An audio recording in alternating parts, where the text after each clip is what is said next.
Gusto mo bang magpalit ng upuan na makakatipid ka? Kaya, samahan mo ako. Palitan natin yung upuan ko.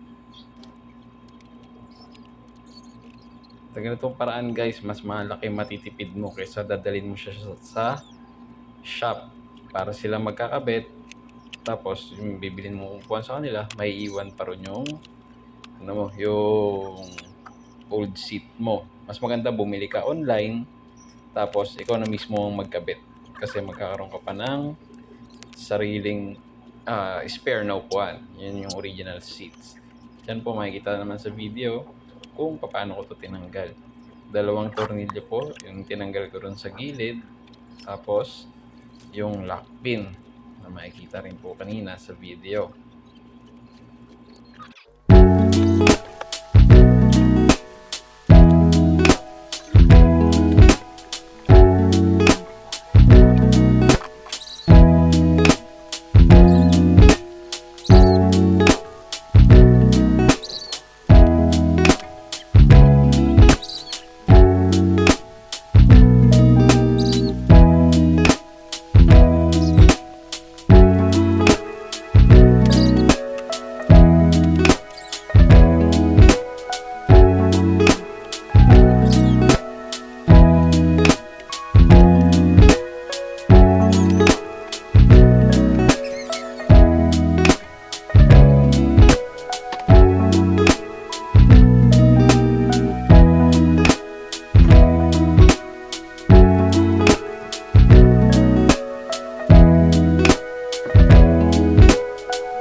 po, natapos ko na. Pagkalipas ng ilang minuto, naikabit ko na siya ng maayos.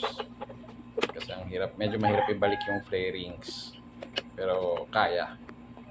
Salamat!